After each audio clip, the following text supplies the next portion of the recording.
Pamamaraan sa pagdadala ng bata sa bahay. Pag-asa, kung ang isang bata ay nasangkot sa krimen, huwag itong ikulong sa regular na detention facility. Agad na makipag-ugnayan sa barangay o sa pinakamalapit na DSWD, Department of Social Welfare and Development, para sa tulong. Ibibigay ng DSWD ang kaso sa isang social worker na siyang mag-assess sa bata. Bago may hatid ang bata sa bahay Pag-asa, kailangan munang ihanda ang mga sumusunod na dokumento. Birth certificate, para mapatunayan ang edad ng bata. Blotter report, mula sa pulis na naglalaman ng detalye ng insidente. Court order, utos ng korte para sa paglalagay ng bata sa bahay Pag-asa.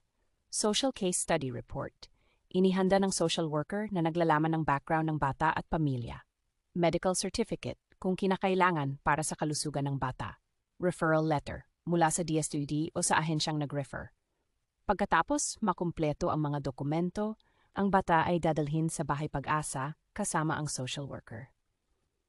Sa lahat ng oras, ang kapakanan at karapatan ng bata ang dapat unahin alinsunod sa Republic Act 9344 ang Juvenile Justice and Welfare Act.